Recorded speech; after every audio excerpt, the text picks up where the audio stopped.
Hey everybody, remember me? I know it's been a while. It's been a few months since I've been online, but I wanted to start something called Fabulous Fridays, and I started it a few months ago with giving you a little video clip on movement and exercise when I was out in the woods. So yes, it's been that long, I apologize, but I'm going to remind you of the 4 pillars of health I started talking about. The first one, which I did, was movement and exercise.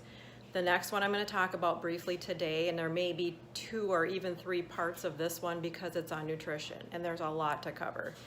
And then there's sleep and stress management. So my disclaimer is I'm not a nutritionist. I'm not a doctor. I am just simply a health coach who's passionate about getting basic information out there to the general public.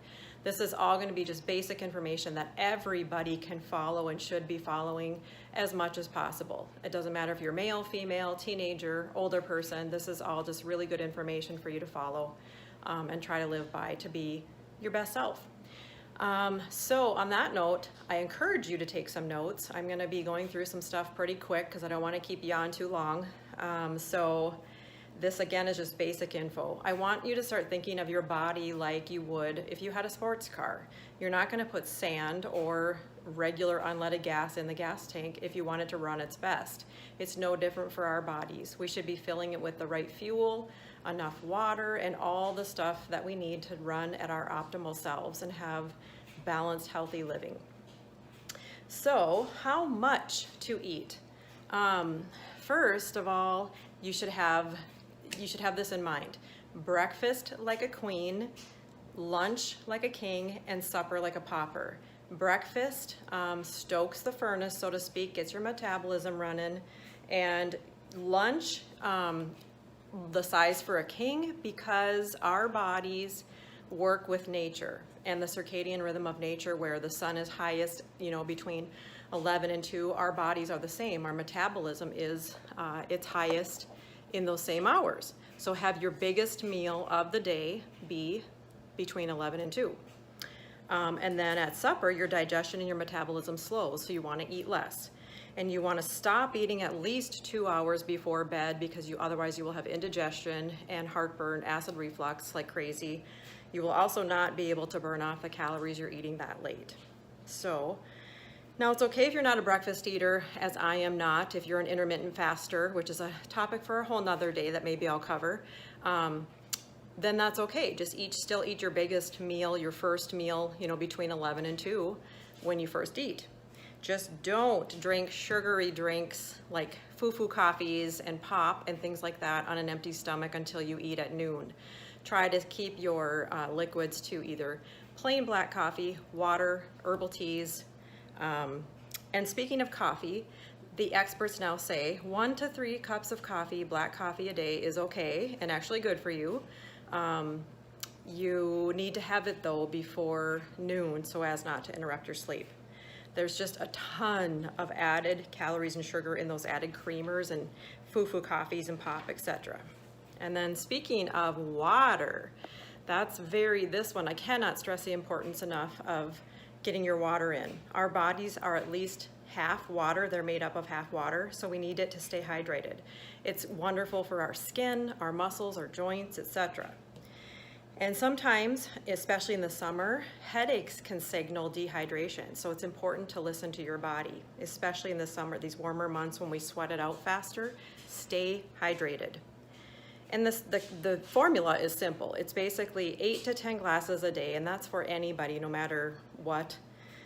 Or half your body weight in ounces, which basically usually comes out to about 8 to 10 glasses.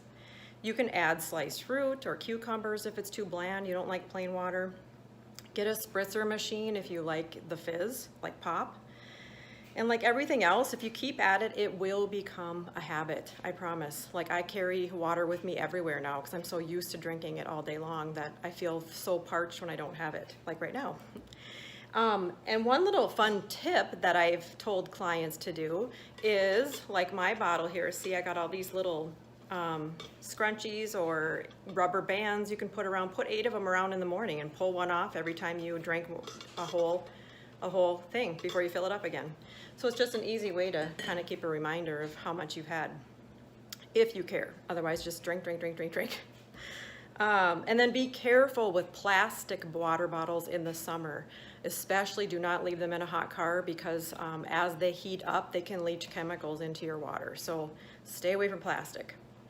And now a big topic that we all have way too much trouble with, and it's sugar.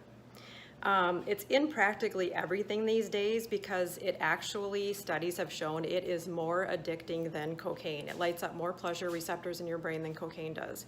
So why do you think that companies are, I'm not a professional photographer or videographer, so bear with me, but why do you think companies put it in everything? Because they want you addicted to keep coming back and buying their products. So it's linked to Alzheimer's, dementia, diabetes, just to name a few. It is literally like poison in your system.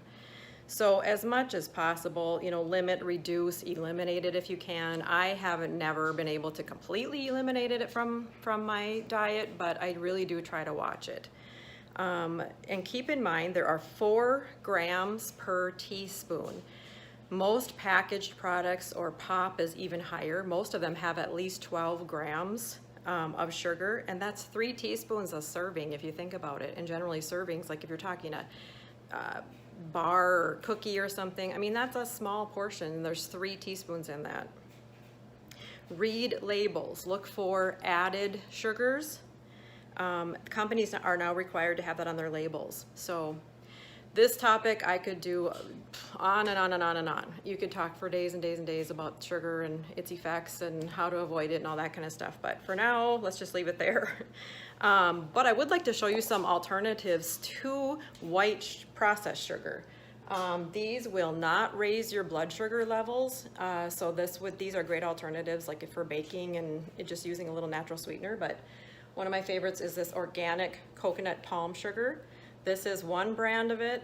This is how it looks. And then here's another one that I found at a different store.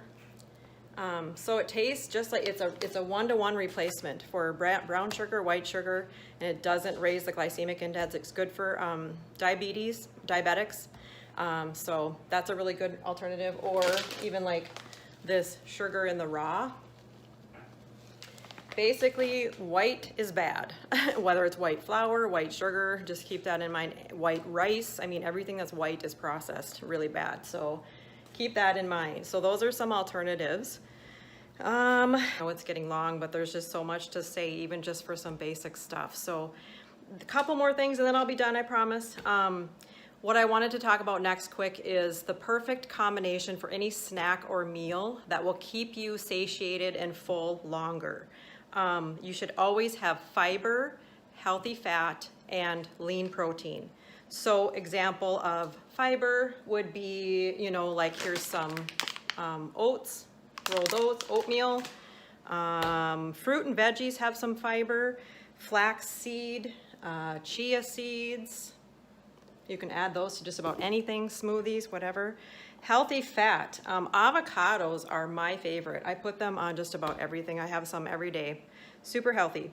Extra virgin olive oil. Olives are good if you like olives. Natural peanut butter. Here's my favorite.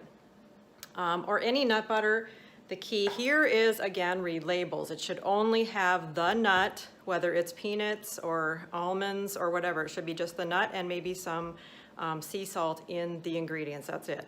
And then stick to the recommended amount, which is, I think, 2 tablespoons. And then your proteins, of course, that's just lean meat, like chicken, fish, turkey. Eggs are my favorite. And nuts, are some examples. And get your eggs from a local farm if you can. That's another whole topic. But so in conclusion, again, I can't cover everything. We'd be here all day. I've held you long enough. I apologize. Just try to reduce or eliminate processed packaged food. Go real as much as possible.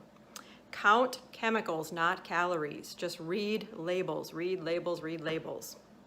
Be mindful when you're eating. Just slow down. You have better digestion and you end up eating less. Eat only when you're hungry and you stop when you're satisfied. Living healthy does not have to be complicated. Let's just get back to basics. So I hope these tips helped. Stay tuned for part 2, hopefully next week. I'm not going to promise because I'm terrible at getting these out, but I will try. So next week, maybe part 2, and then possibly part 3. Otherwise, we'll move into the sleep category next. Email me or message me if you have any questions. Please feel free to reach out. Until next time, have a great weekend, everybody. Happy Father's Day to all you dads out there, and good luck runners at Grandma's Marathon. Bye-bye.